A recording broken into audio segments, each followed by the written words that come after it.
Hello everyone. आज मैं Python में रिकर्सिव फंक्शन बताने जा रहा हूँ। ठीक है। अभी तक हम लोग इटरेटिव फंक्शन का कॉन्सेप्ट जानते थे। ठीक है। तो सबसे पहले हम लोग को देखना होगा कि रिकर्सिव फंक्शन होता क्या है। ओके। रिकर्सिव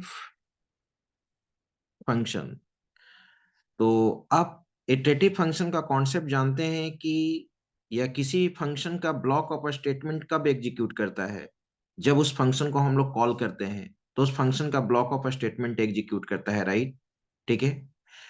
और इटरेटिव फंक्शन उसको कहते हैं जिसमें आप लूपिंग का कॉन्सेप्ट यूज कर सकते हैं। ठीक है। जो रिपीटेशन का वर्क, ठीक है, जैसा रिक्वायरमेंट होगा उसके अनुसार आप रिपीटेशन का वर्क करते हैं, जिसमें आप लूप यूज कर लेते हो। लेकिन रिकर्सिव फंक्शन में लूपिंग का कॉन्सेप्ट यूज नहीं होता है। तो प्रश्न उठता है कि ब्लॉक ऑफ स्टेटमेंट को हम रिपीट कैसे करेंगे।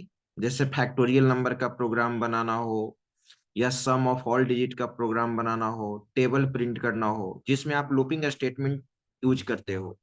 आप तो इटरेटिव फंक्शन बनाते हो और डायरेक्ट उसमें लूपिंग स्टेटमेंट यूज कर लेते हो, जितना रिपीटेशन जरूरत होता है आप उसके अनुसार कर लेते हैं।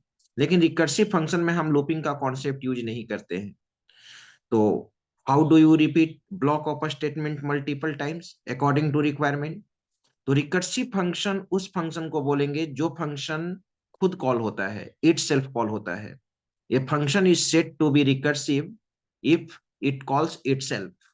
ठीक है। वैसा फंक्शन जो अपने आप में कॉल हो, जैसा रिक्वायरमेंट होगा। अगर मुझे 5 टाइम्स कॉल करना होगा तो 5 टाइम्स रिकर्सिव फंक्शन को कॉल करेंगे। अगर 10 टाइम्स का जरूरत होगा तो वही function it self 10 times call होगा। तो रिकर्सिव फंक्शन का कुछ पॉइंट मैं यहाँ पर लिख रहा हूं। ठीक है। तो ध्यान देंगे। ये फंक्शन, ये function is said to be, a function is said to be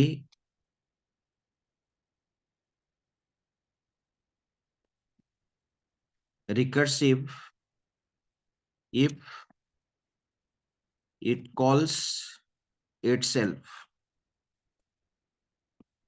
ठीक है। वैसा फंक्शन जो अपने आप में कॉल हो उसको हम लोग रिकर्सिव फंक्शन के नाम से जानते हैं। ओके। अब ये प्रश्न है कि what is the main purpose of recursive function.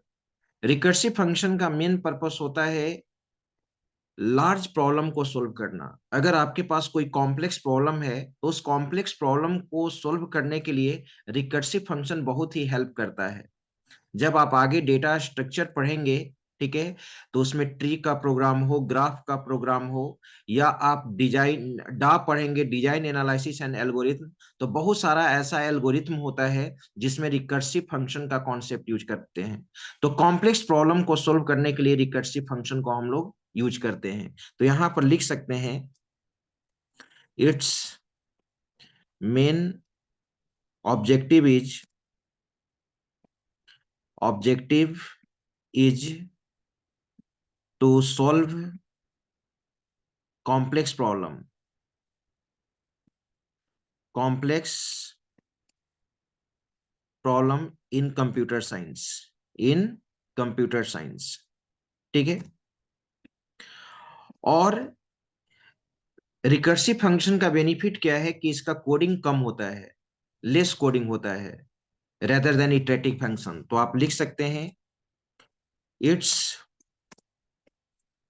Coding is, it's coding is less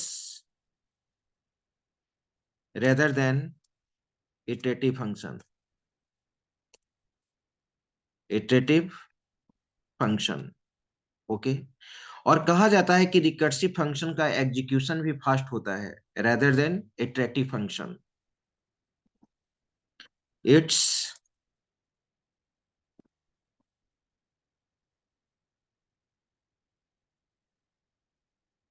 it's execution is faster than iterative function.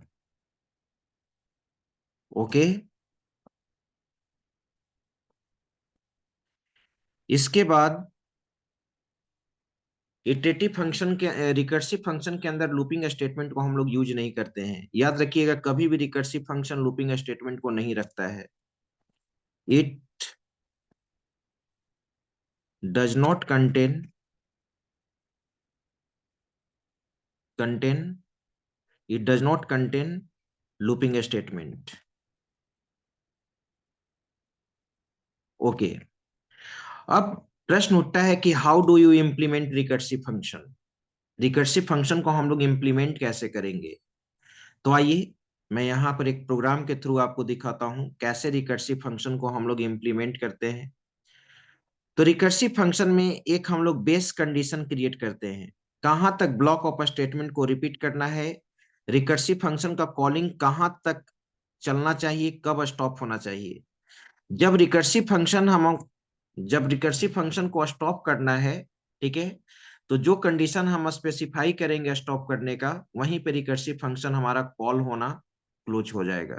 ठीक है, उसको हम लोग कहते हैं बेस कंडीशन। जैसे किसी नंबर का फैक्टोरियल निकालना या किसी नंबर के सारे डिजिट को सम करना। ठीक है, तो चलिए सबसे पहले एक सिंपल मैं फंक्शन बना रहा हूं यहाँ पे, to find factorial value using recursive function, using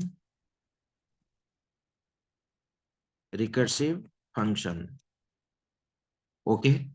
और एक चीज और याद रखना है आपको, फंक्शन यहाँ पे फंक्शन यहाँ पे जो रिकर्सिव फंक्शन का जो प्रोसेस है उसको हम लोग रिकर्सन कहते हैं।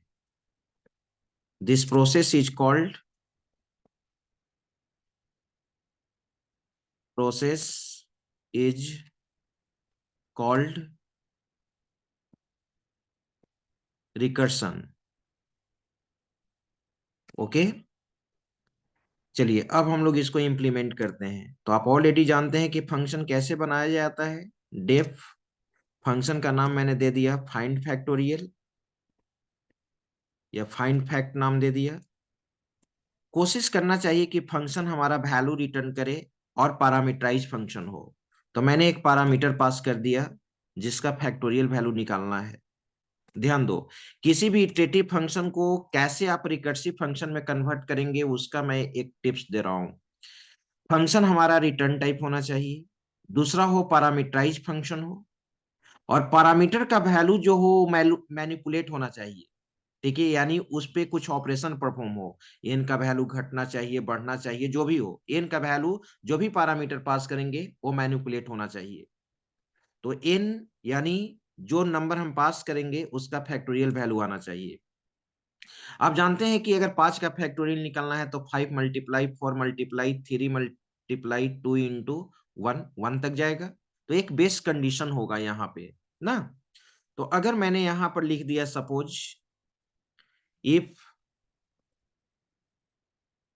और अगर एन का वैल्यू 0 हुआ, अगर एन का वैल्यू क्या हुआ, 0, तो आप जानते हैं कि 0 का फैक्टोरियल क्या होता है, 1 होता है। ठीक है, तो हम यहां पर रिटर्न रिटर्न क्या कर देंगे, 0 का फैक्टोरियल क्या होता है, 1, तो 1 यहां पर लिख सकते हैं, या एन भी लिख सकते हैं हम लोग। ठीक है, जो वैल्यू पैरामीटर, अगर पैरामीटर में मैंने कॉल करते समय क्या सप्लाई किया, 1, ठीक है, या कॉल करते समय मैंने क्या सप्लाई किया, 0, तो ये कंडीशन ट्रू हो जाएगा। और यहाँ पर क्या रिटर्न करेगा, 1 रिटर्न करेगा, क्योंकि फैक्टोरियल वैल्यू एन का 0 का क्या होता है, 1 होता है। ओके। एल्स अगर ऐसा नहीं हुआ, अगर ऐसा नहीं हुआ तो हम लोग यहाँ पे इंडेंट यूज कर दीजिए। यहाँ पे हम लोग यूज करेंगे जैसे 5 का फैक्टोरियल है तो 5 × 4 × 3। तो मैंने यहाँ पर लिखा रिटर्न रिटर्न और यहाँ पर दे दिया n मल्टीप्लाई। जहां पे मैंने बोला था कि पैरामीटर मैनिपुलेट होना चाहिए, जहां पे पैरामीटर मैनिपुलेट होगा वहीं पे रिकर्सिव फंक्शन को क्या करेंगे, कॉल करेंगे। मैं यहीं पे रिकर्सिव फंक्शन को कॉल कर रहा हूं, find underscore fact. Okay. Okay, और n का वैल्यू 5 के बाद 4 होगा, 4 के बाद 3 होगा, फिर 2 होगा, फिर 1 होगा। तो यहाँ पर मैंने माइनस कर दिया है, 1 1 से माइनस करेंगे, क्योंकि आप जानते हैं कि अगर 5 का फैक्टोरियल निकलेगा तो 5 multiply 4 multiply 3 multiply 2 into 1। Okay, 1 1 0 तक चलेगा। जैसे ही n का वैल्यू 0 होगा, यही हमारा ये बेस कंडीशन होगा। मैं कमेंट सेक्शन में लिख देता हूं, ये हमारा क्या होगा, बेस कंडीशन।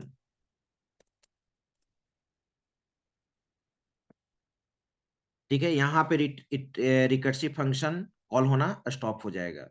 बन गया। आप देख रहे हैं फैक्टोरियल निकालने के लिए यहाँ पे लूपिंग का कोई कॉन्सेप्ट यूज नहीं किया गया है। ठीक है, और ये फंक्शन हमारा रेडी है, और इस फंक्शन को हम लोग कॉल कर सकते हैं। तो कॉल किया जाए तो ये वैल्यू रिटर्न करेगा। तो रिटर्न टाइप फंक्शन को डायरेक्ट हम प्रिंट मेथड के साथ कॉल कर रहे हैं। Factorial value, factorial value equal to, function का नाम दे दिया मैंने फाइंड फैक्ट। ओके, और यहां पे सप्लाई कर दिया 5। तो ये 5 कितने टाइम से फंक्शन चलेगा, 5 टाइम्स चलेगा।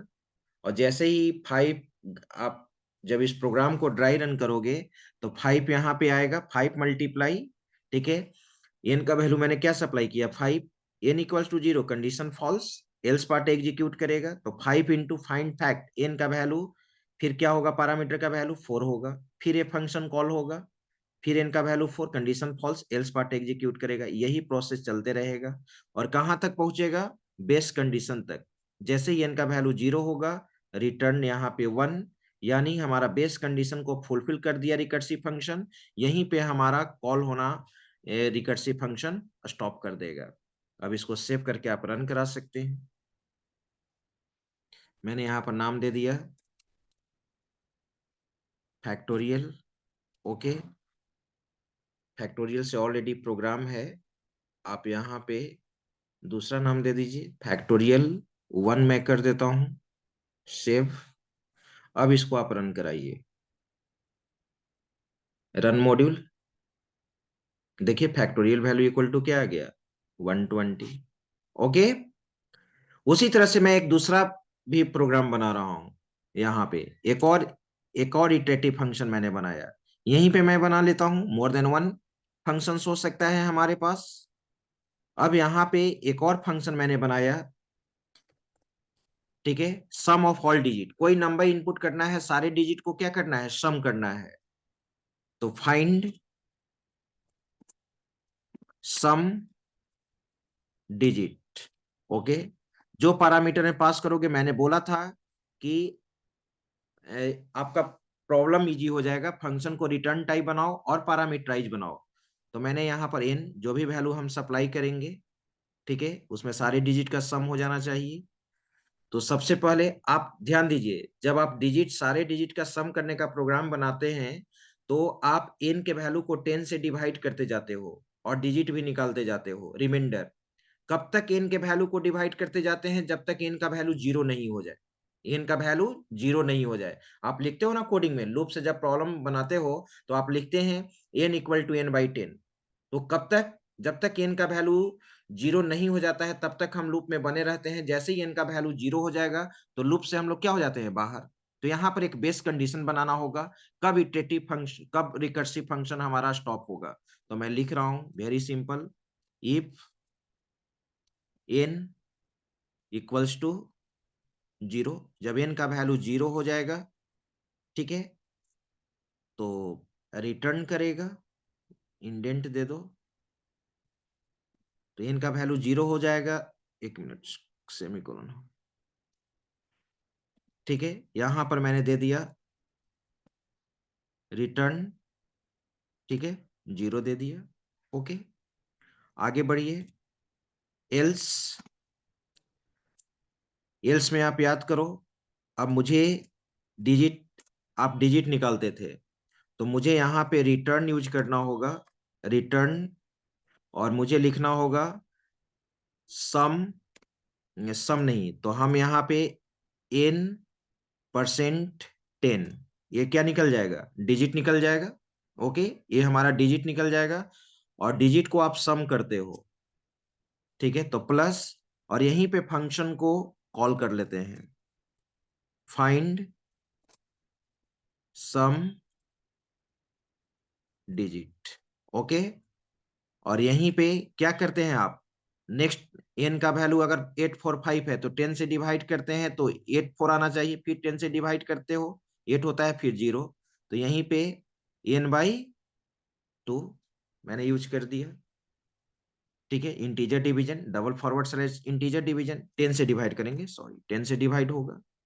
तो ये फंक्शन तब कब तक कॉल होते रहेगा, जब तक एन का वैल्यू 0 नहीं हो जाता है। जैसे ही एन का वैल्यू 0 होगा, बेस कंडीशन मिल जाएगा, यानी रिक्वायरमेंट फुलफिल हो जाएगा, और हमारा रिकर्सिव फंक्शन कॉल होना क्या हो जाएगा, स्टॉप हो जाएगा। बन गया, ये भी फंक्शन आपका रेडी है, इसको भी तुम कॉल कर लो। प्रिंट, यहां पे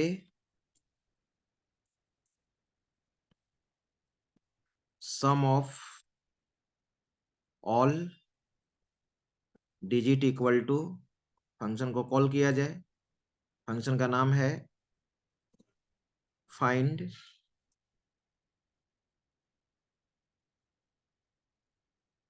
डिजिट।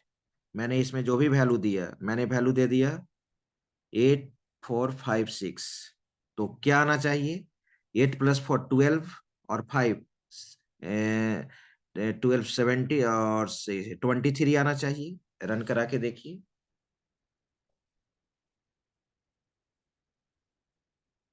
सोर्स सेव कर देते हैं, सेव हो गया, देखिए आ गया, फैक्टोरियल वैल्यू भी 120 और sum of all digit equal to 23। तो आप देख रहे हैं कि इसमें भी लूपिंग का कहीं कॉन्सेप्ट यूज नहीं हो रहा है। देख रहे हो कितना फंक्शन, इसमें लूपिंग का कॉन्सेप्ट नहीं है, 2-4 लाइन में ये बन गया। तो रिकर्सिव फंक्शन का कोडिंग बहुत ही लेस होता है, ठीक है, और इसमें लूपिंग का कॉन्सेप्ट यूज नहीं होता है। जब आप डेटा स्ट्रक्चर पढ़ेंगे, ट्री का प्रोग्रामिंग करोगे, ग्राफ का प्रोग्रामिंग करोगे, ठीक है, तो वहां पे रिकर्सिव फंक्शन के कॉन्सेप्ट को हम लोग क्या करते हैं, यूज करते हैं। तो आपका क्लियर हो गया होगा रिकर्सिव फंक्शन कैसे बनाते हैं, ठीक है। आप रिवर्स का बना सकते हैं, पैलिंड्रोम नंबर चेक करने का बना सकते हैं, ठीक है, ये सब प्रोग्राम आप रिकर्सिव में कन्वर्ट कर सकते हैं। Thank you.